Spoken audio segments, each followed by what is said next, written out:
Hey guys, Paully.b here of Sober.me and the C.C.B.C. And for those of you that don't know what the C.C.B.C is, it's Cruising Custom Bicycle Club. It's a clean and sober bike club that I'm trying to start, all about sobriety. And here's my video of my story. So mostly with this video, we're going to talk about the bike and do some stuff with the bike and talk a little bit about where we were with some of the stories about up to grade 3 now and getting into grade 4. So we'll start with the bike first.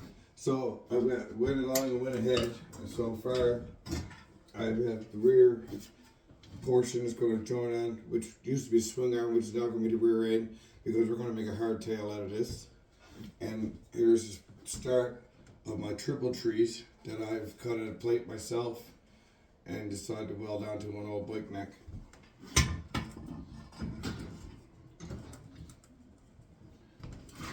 So we have taken these here, I welded the top on them and tapped them so that we could screw them on when we join in up right here. So what we're going to do first is I'm going to get that end cleaned off so we can get it up through the hole here, because right now it don't fit on. So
yeah, so guys, so this is the part of the triple trees that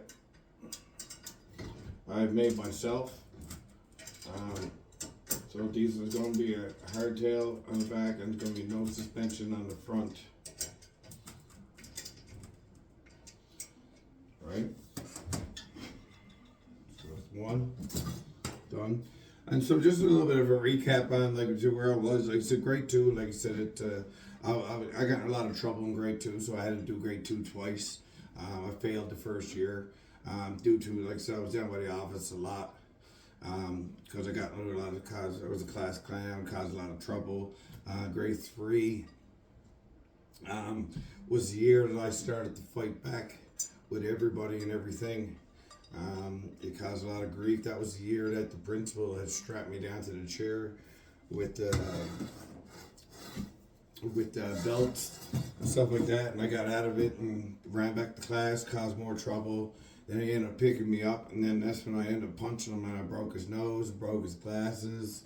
I got suspended from school for a month for that, and then I was allowed back in. But then that's when counseling all started. And then coming up into grade 4, and grade 4 was a hard year, because grade 4 there was a lot of intensive counseling on the go. There was a lot of going through different counselors because they would be telling my parents everything that we would talk about. And then, like I said, grade 3, that's when, like I said, a lot of trouble started. And then coming into grade 4, grade 4 is when I learned I could fight back because I had no fear of nothing else. And I started to fight back in grade 4. Teachers would try to suspend me, and I didn't care. Teacher tried to give me detention, but I wouldn't stay. You know what I mean? I had one teacher, Mr. Moserly, man, never forget him. He taught every one of my brothers and sisters, and he said to my mother, he said, "I'm sorry, Viv." And my mother said, "For what?" He said, "For having a child like that." He said, "I taught every one of your kids." But he said, "That young fella there," he said, "there's no hope for him at all."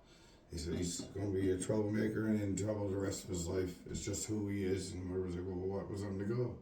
He said, "Well, the other day I picked the desk up and threw it in his vicinity, thinking that it would try to scare him and pipe him down." He said, "No, it didn't. All he did was pick the desk back up and threw it back at me." He said, "He tried to hit me in the head with it." And I did. I was really aiming for it because I had no fear of nobody and nothing. And like in grade 4, there was one time where they had my parents. The only way for me to be at school was just how much trouble I caused, is if my parents would sit in class with me. And both parents had tried it and it never worked. I would just cause more trouble, see if I can get my dad and my mom to laugh. Like I thought for sure I could make a class clown out of myself, enough to get them laughing too. And like I said, it still never worked for me. And so once again, violence came right back in, and then I used to get straps for every time I get in trouble. And like I said, it started off 20, it went to 30, it went to 40. And like I said, it was just at the point where I just wasn't even feeling it on my hands anymore. It just never bugged me like that. And like I said, like I said, in grade 4, like I said, there's a lot of stuff in my life that I can't remember. And then there's a lot of stuff, like I said, that has happened that I don't want to talk about and don't want to bring up, because it's not, one, I'm embarrassed of it, and two, there's just no need for that part of it to be all brought up. Because I'm not trying to change anybody's mind or anybody's outlook on anybody. I'm just trying to tell my story of the way it's been for me from childhood right up to young adult and addiction, right up to where I'm at right now in sobriety. So we're going to go ahead and we're going to do the second bar, get the second bar in there, and see what that looks like.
Alright guys, so this is the second one.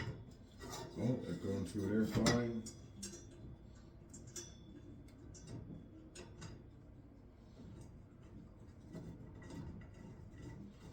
It's going through there fine. So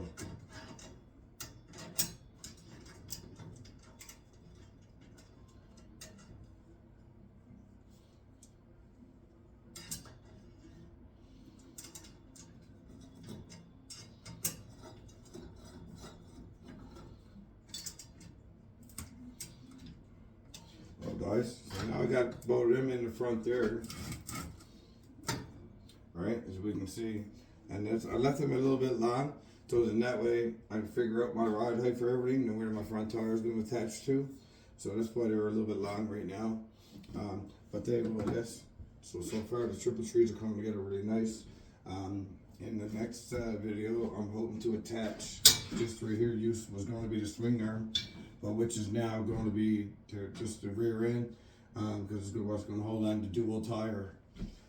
2 tires are going in this on the back. one drive tire, one free tire. Eventually, I'm going to turn the bike electric, so it's going to be 3 electric tires in it, for 1 on the front, 2 on the back.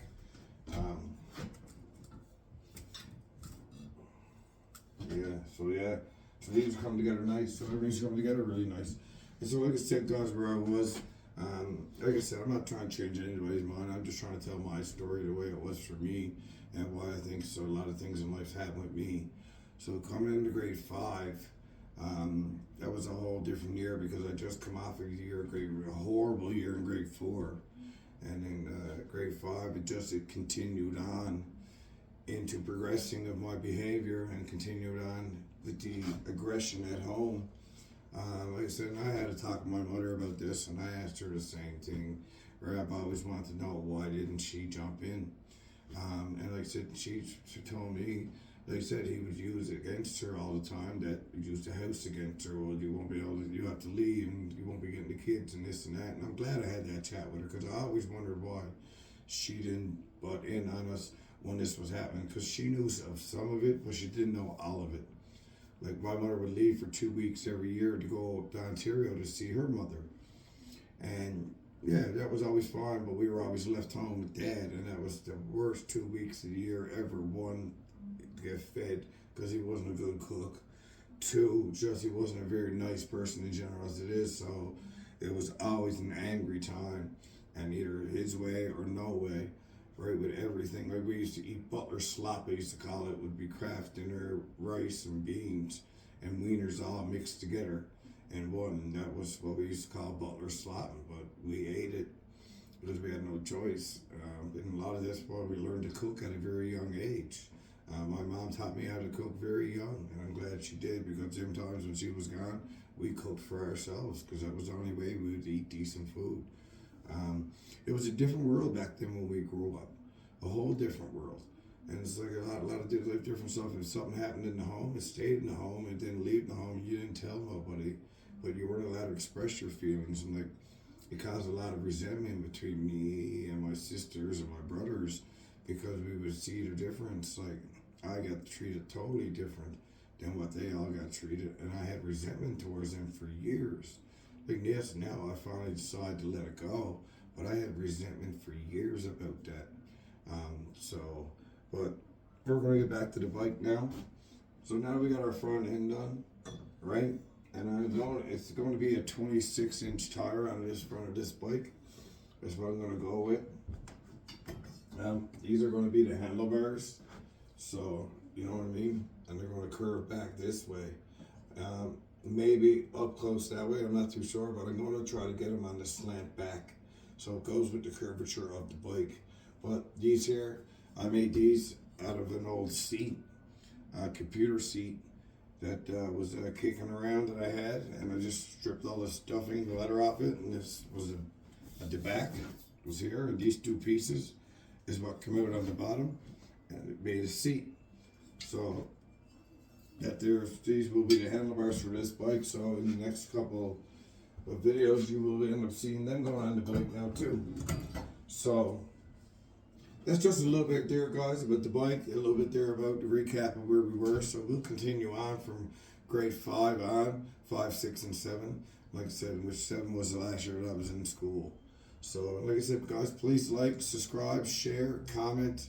And thanks for coming back. Thanks for watching. And I'm just grateful. I'm grateful to be here. I'm grateful to be sober. I'm grateful to be building these bikes. I'm grateful to be in the atmosphere and the family that I'm in. So once again, guys, thanks for watching. Please come back and watch again. Paully.b of Sober Me and the C.C.B.C.